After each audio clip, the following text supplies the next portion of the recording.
Hi, my name is YiTian Xiong, and I'm going to read the article To the Sad, Desperately Lonely People of PHS, written by Zhao and Iniya Karimanal, and published in the opinion section of the November 2024 issue of The Tower.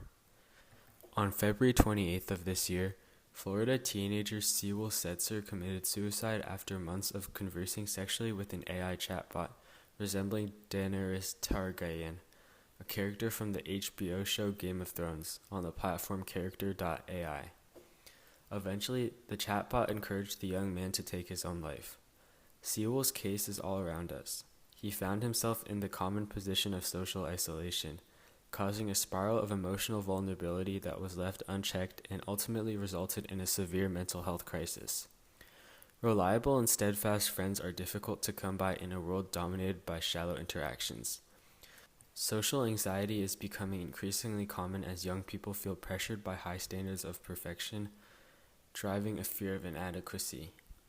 As teenagers feel more detached from their support system of friends and mentors, the loneliness epidemic continues to grow. The popularity of conversational AI-driven characters is skyrocketing, and the trend is likely to continue after Google recently acquired Character.ai for $2.5 billion. As AI chatbots continue to proliferate and target socially isolated young people, the loneliness epidemic continues to grow.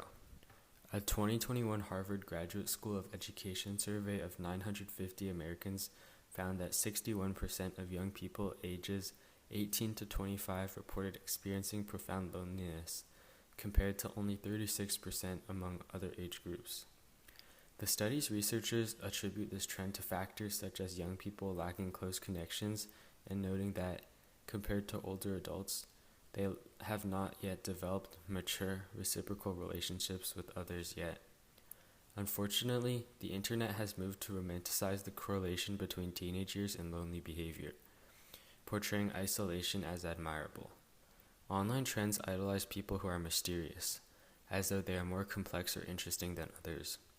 For instance, nonchalant dreadheads, perpetually aloof individuals who seem entirely detached from all social interactions, have become people to venerate.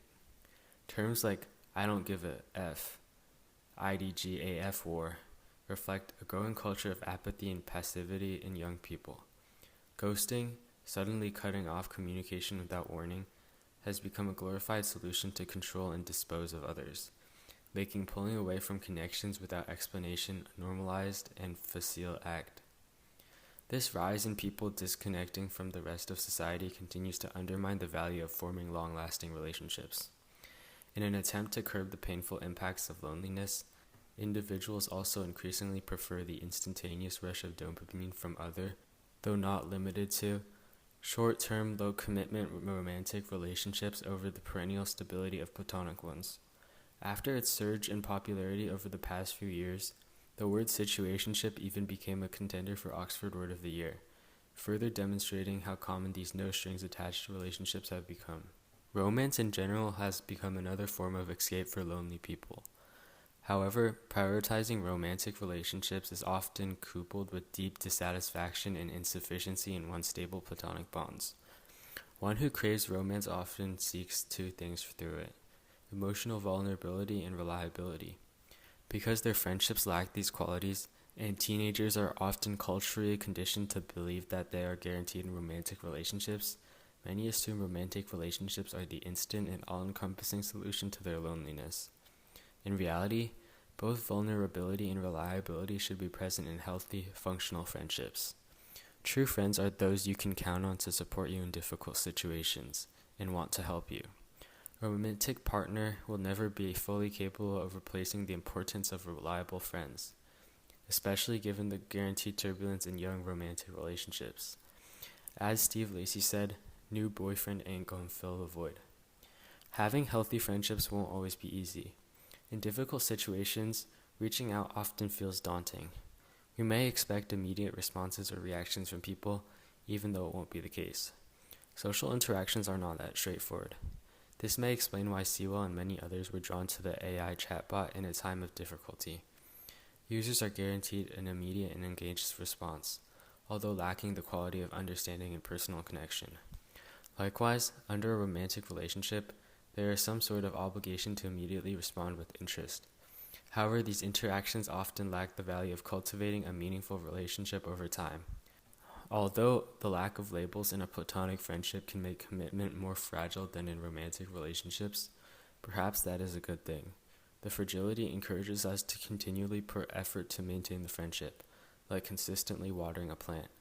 To actively commit to pursue and sustain a friendship will create purpose in a friendship, build character, and provide valuable relationship skills. At a time in our lives filled with pressure and commitments, we should shift our focus towards building and investing in strong friendships with people who will uplift us and provide the support we need.